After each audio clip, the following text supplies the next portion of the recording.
ും ദലിതർക്കും കൃഷിഭൂമി വളരെ പ്രധാനപ്പെട്ട ഒന്നാണ്. എസ് ജോസഫിന്റെ ഒരു കവിതയിൽ അദ്ദേഹം പറയുന്നുണ്ട്, പാമ്പാകിൽ മണ്ണിൽ തലയുയർത്തിപ്പിടിച്ചുകൊണ്ടിഴയാം എന്ന് പറയുന്നുണ്ട്. കാരണം മണ്ണുണ്ടെങ്കിലേ അവന് അവന്റെ ജീവിതത്തിൽ അറിവിനെയും ജീവിതത്തെയും തന്നെ നിർമ്മിച്ചെടുക്കാൻ കഴിയുകയുള്ളൂ.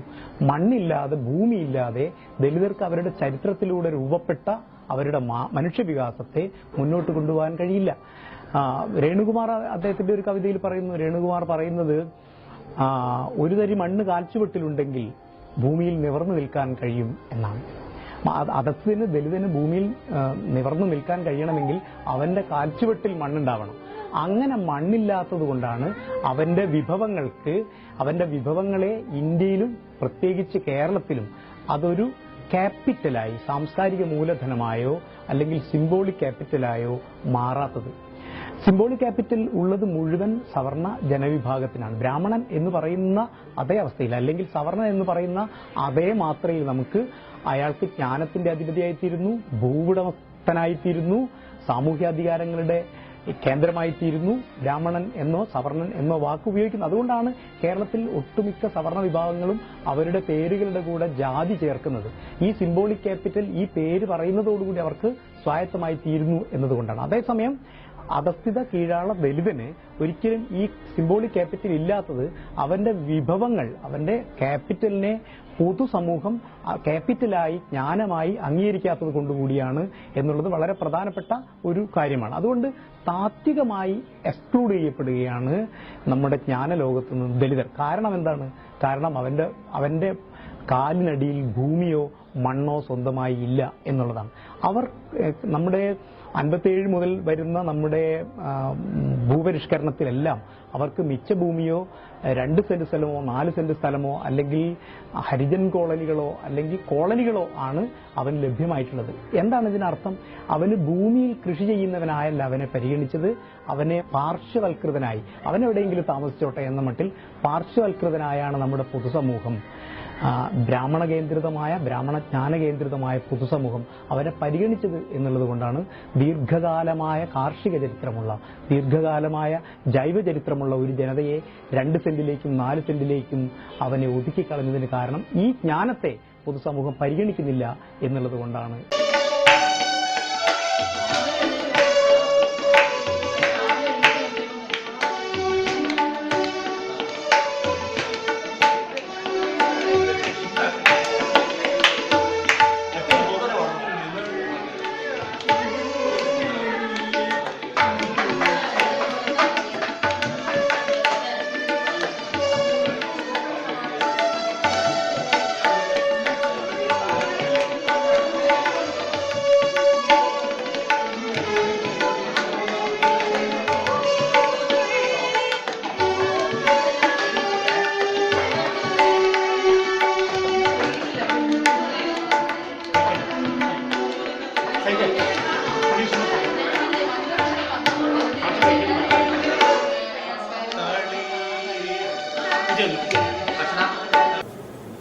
കേരളീയ ചിന്തയെ മുൻനിർത്തി ഈ 2 ദിവസത്തെ സെമിനാർ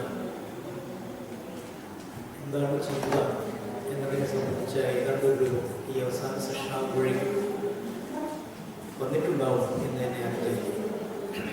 എന്നാലും എൻ്റെ ഈ അവതരണത്തിൻ്റെ ഒരാവശ്യം എന്ന നിലയിൽ ചിന്തയെ സംബന്ധിക്കുന്ന എൻ്റെ ഒരു വാക്യം ആവിഷ്കരിക്കാൻ ഞാൻ നിർബന്ധിതനായിട്ടുണ്ട്. അത് ചിന്ത എന്നത്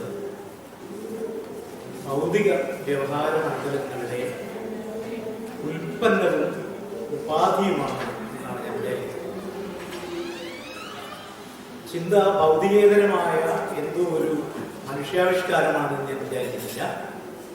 ഭൗതികമായ നിരവധി ശൃംഖലകൾ, വസ്തുതാശൃംഖലകളുടെയും വസ്തുശൃംഖലകളുടെയും ഒരു ഉൽപ്പന്നം എന്ന നിലയിൽ, അതോടൊപ്പം തന്നെ ഭൗതികതയെ ബാധിക്കുന്ന, ഭൗതികതയെ സ്വാധീനിക്കുന്ന മനുഷ്യശേഷി എന്ന നിലയിലും ചേർത്ത് മനസ്സിലാക്കാനാണ് ഞാൻ വിചാരിക്കുന്നത്. അങ്ങനെ നോക്കുമ്പോൾ കേരളീയ, നമ്മൾ സാധാരണ ആധുനിക മലയാള ചിന്ത, കേരളീയ ചിന്ത എന്ന് വിചാരിക്കുന്ന നവോത്ഥാന ചിന്തയെ ഒന്ന് തിരിഞ്ഞു നോക്കിക്കൊണ്ടേ നമുക്ക് ഇതിനെ പൂർണ്ണമായി മനസ്സിലാക്കാൻ കഴിയുമെന്ന് ഞാൻ വിചാരിക്കുന്നു. യഥാർത്ഥത്തിൽ നാം കേരളീയ നവോത്ഥാനത്തെ 1888 അരുവിപ്പുറത്ത് നിന്ന് ആരംഭിക്കുന്ന ഒരു പ്രക്രിയയായിട്ടാണ് മനസ്സിലാക്കാറുള്ളത്. അങ്ങനെ മനസ്സിലാക്കുമ്പോൾ കേരളത്തിന്റെ ചിന്താമണ്ഡലത്തെ മുഴുവൻ ഈ അരുവിപ്പുറത്തിന് ശേഷമുള്ള ഒരു ബൃഹദാഖ്യാനമായിട്ടാണ് മനസ്സിലാക്കുന്നത്. അങ്ങനെയല്ല മനസ്സിലാക്കേണ്ടത് എന്നും പൂർണ്ണമായും സൂക്ഷ്മവും പ്രാദേശികവും, നേരത്തെ ജയശ്രീ ടീച്ചറെ സൂചിപ്പിച്ചതുപോലെ പലതരത്തിലുള്ള വൈവിധ്യമുള്ള സ്വത്വങ്ങളെ, ദേശങ്ങളെയും ഒക്കെ മുൻനിർത്തിയാണ് നാം ഒരു കേരളീയ ചിന്ത എന്ന ഒരു പാരഡൈമിനെ രൂപപ്പെടുത്തി എടുക്കേണ്ടത് എന്നുള്ളതാണ് ഏറ്റവും പ്രധാനപ്പെട്ട ഒരു കാര്യം. അതുകൊണ്ട് ആ സൂക്ഷ്മാഖ്യാനങ്ങൾ എന്താണെന്ന് ആലോചിക്കാനാണ് ഞാൻ വിചാരിക്കുന്നത്. അങ്ങനെ നോക്കുമ്പോൾ കേരളത്തിലെ ഏറ്റവും പ്രധാനപ്പെട്ട ചിന്തകളിൽ ഒന്നായിട്ട് നേരത്തെ സൂചിപ്പിച്ച സ്ത്രീകളുടെ പ്രതിരോധം, സ്ത്രീകളുടെ ശരീരത്തെക്കുറിച്ചുള്ള ചിന്ത എന്നുള്ളതൊക്കെ നാരായണ ഗുരുവിന് എത്രയോ മുമ്പേ കേരളത്തിൽ സ്ത്രീകൾ തന്നെ ആവിഷ്കരിച്ചിട്ടുണ്ട് എന്ന് നമുക്കറിയാം. ഏറ്റവും പ്രധാനപ്പെട്ട ഒന്ന് ഞാൻ മനസ്സിലാക്കി, ഞാൻ വടക്കേ മലബാറിനെ മുൻനിർത്തിയാണ്, അല്ലെങ്കിൽ മലബാറിനെ മുൻനിർത്തിയാണ് ഈ ആലോചനകൾ ഉന്നയിക്കാൻ ആഗ്രഹിക്കുന്നത്. അതിന്റെ ഏറ്റവും പ്രധാനപ്പെട്ട ഒന്നായിട്ടുള്ളത് പൂമാതേ പൊന്നമ്മ എന്ന് പറയുന്ന ഒരു സ്ത്രീ ഉന്നയിച്ച പ്രധാനപ്പെട്ട ഒരാശയം. പൂമാതേ പൊന്നമ്മയുടെ കഥ നിങ്ങൾക്ക് എല്ലാവർക്കും അറിയാം. പൂമാതേ പൊന്നമ്മ എന്ന് പറയുന്ന ഒരു സ്ത്രീയെ അവരുടെ ജന്മി ലൈംഗികമായി ആക്രമിക്കാൻ ശ്രമിച്ചപ്പോൾ അവനെ പ്രതിരോധിച്ചു നിൽക്കുന്ന ഒരു സ്ത്രീയാണ്. അവരുന്നയിക്കുന്ന ഒരു ശാരീരികമായ ഒരു ആയുധം. അവർ പറയണം, എന്നെ ചുടുമ്പയിൽ കാണുന്നേരം നെഞ്ച് കരിമ്പാട കത്തുന്നുണ്ടോ. പിന്നെ അവര് സ്ട്രെയിറ്റ് ആയിട്ട് പൊരുത്തണം. ഈ പുരുഷാധിപത്യ ജന്മിത്ത പുരുഷാധിപത്യത്തിനെതിരെ സ്ട്രെയിറ്റ് ആയിട്ട് നേരെ പൊരുത്തണം. നാരായണ ഗുരുവിന് എത്രയും മുമ്പാന്ന് അറിയിക്കാം. കൊല്ലാതെ കൊല്ലും ഞാൻ പൂമാതയെ, കൊല്ലുമ്പം കാണാം ഞാൻ നാടുവാഴ്ച. തീയിലൊരുക്കും ഇന്നെ പൂമാതയെ, മഞ്ഞത്ത് പറക്കും നാടുവാഴ്ച. കടലിക്കര നാടിനിളയ ചുണ്ടം, കുന്നുമല ഒൻപണം തന്നോണ്ടാൽ അതിനു മയങ്ങില്ല ഉലയപ്പെണ്ണ്. എന്തിനു മയങ്ങില്ല പൂമാതയെ, ഒന്നിനും മയങ്ങില്ല നാടുവാഴ്ച. ഒന്നാലും വേണ്ടില്ല നാടുവാഴ്ച, തിന്നാലും വേണ്ടില്ല നാടുവാഴ്ച. എന്നെ തുടരെന്റെ മെയ് തുടരുത്, എന്നെയും എന്റെ മെയ്യെയും നീ തുടരുത് എന്ന് പറഞ്ഞത് 1888 ശേഷമല്ല. അതിന് എത്രയോ മുമ്പ് നാട്ടിൻപുറത്തെ വ്യവഹാര മണ്ഡലങ്ങളിൽ സ്ത്രീകൾ രൂപപ്പെടുത്തിയെടുത്ത ഒരു പ്രതിരോധത്തിന്റെ സ്വത്വം നമ്മുടെ കേരളീയ സമൂഹത്തിലുണ്ട്. യഥാർത്ഥത്തിൽ അതിൽ നിന്നാണ് കേരളത്തിന്റെ സ്വത്വാവിഷ്കാരം, സ്വത്വത്തെക്കുറിച്ചുള്ള സങ്കല്പങ്ങൾ ആരംഭിക്കേണ്ടത് എന്ന് ഞാൻ വിചാരിക്കുന്നു. മറിച്ച് പാശ്ചാത്യ രാജ്യത്തു നിന്നും കൊളോണിയൽ മോഡേണിറ്റിയിൽ നിന്നും നമ്മൾ സ്വാംശീകരിച്ചിട്ടുള്ള സ്വത്വബോധത്തിൽ നിന്ന് പൂർണ്ണമായും നമുക്ക് ഈ ആധുനിക ചിന്തയെ അടിത്തറപ്പെടുത്താൻ കഴിയില്ല എന്നാണ് ഞാൻ വിചാരിക്കുന്നത്. ഇതാണ് പ്രധാനപ്പെട്ട ഒരു കാര്യം. രണ്ടാമത്തെ ഒരു കാര്യം, നേരത്തെ എല്ലാവർക്കും അറിയാവുന്ന പോലെ തന്നെ സ്വന്തം മാറിടമരിഞ്ഞ് പ്രതിരോധിച്ച സ്ത്രീകൾ നമ്മുടെ കേരളത്തിലെ വാമൊഴി വ്യവഹാരങ്ങളിൽ ധാരാളം. അത് വേറൊരു കാര്യം. മറ്റൊന്ന്, വടക്കൻ കേരളത്തിലെ ഏറ്റവും പ്രധാനപ്പെട്ട തെയ്യങ്ങളിലൊന്ന് പൊട്ടൻ തെയ്യാണ്. പൊട്ടൻ തെയ്യത്തിൽ നമ്മൾ കാണുന്നത് ജാതിയെ പ്രശ്നഭരിതമാക്കുന്ന ചിന്താമണ്ഡലം.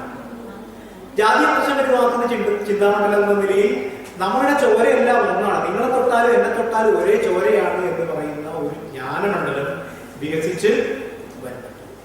ഇതെല്ലാം കാണിക്കുന്നത് സൂക്ഷ്മ വ്യവഹാരങ്ങളിൽ നിന്നാണ്.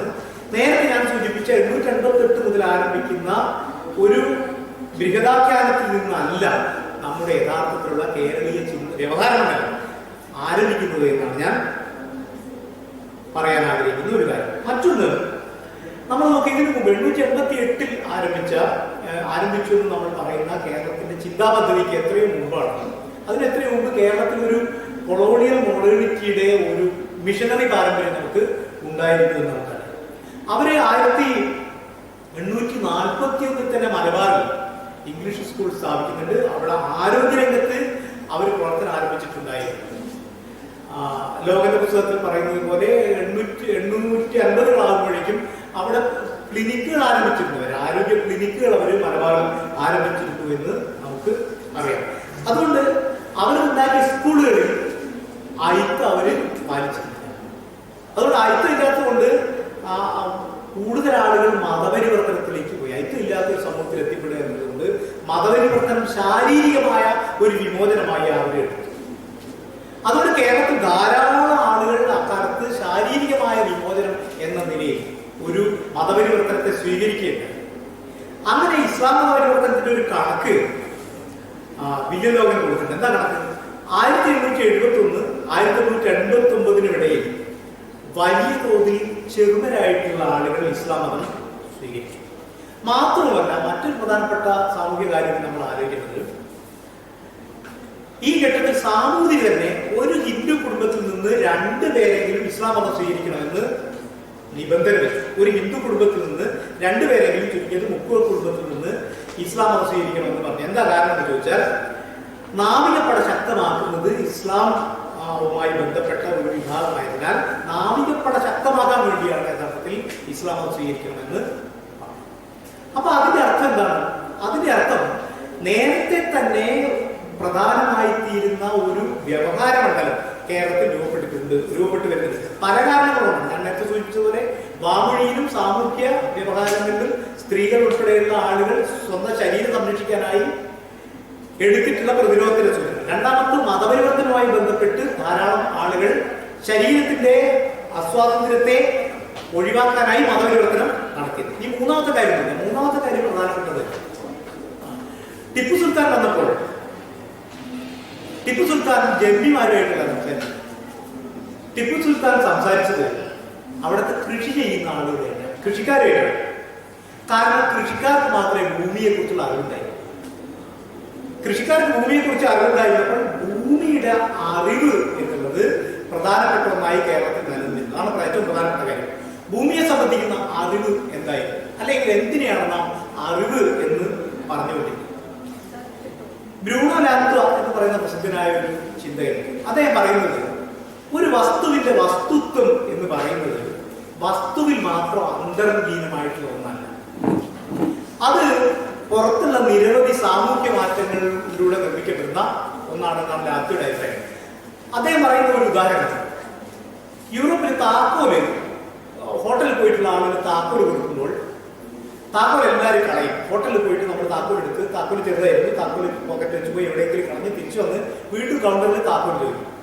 അപ്പൊ ഇതൊരു വലിയ ശല്യമായപ്പോൾ ആളുകൾ എന്ത് ചോദിച്ചാൽ താക്കോലിന്റെ കൂടെ ഒരു വലിയ മെറ്റലിന്റെ ഒരു പീസ് ഘടിപ്പിക്കാൻ തുടങ്ങി.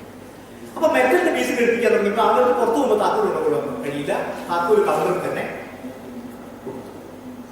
അപ്പോ താക്കോലിന്റെ വസ്തുത്വം മാറുന്നത്, താക്കോൽ എന്ന് പറയുന്ന സംഗതി, മെറ്റീരിയൽ ആയിട്ടുള്ള ഒരു സാധനം മാറുന്നത് താക്കോൽ അതിന്റെ ഉപയോഗം എന്നതിനെ കൂടിയല്ല, മറിച്ച് അത് സഞ്ചരിക്കുന്ന നിരവധി സാമൂഹ്യ വ്യവഹാര മണ്ഡലങ്ങളുടെ ആകത്തുക എന്ന നിലയിലാണ് ഒരു വസ്തുവിന്റെ വസ്തുത്വം തന്നെ നിർമ്മിക്കപ്പെടുന്നത് എന്നാണ് ലാംത്വ പറയുന്നത്. അതുകൊണ്ട് എല്ലാതരം വസ്തുത്വത്തിന്റെ പിറകിൽ ഒരു വലിയ സാമൂഹ്യ ശൃംഖല പ്രവർത്തിക്കുന്നുണ്ട്. അതിനാണ് അദ്ദേഹം ആക്ടർ നെറ്റ്വർക്ക് തിയറി എന്ന് പറയുന്നത്.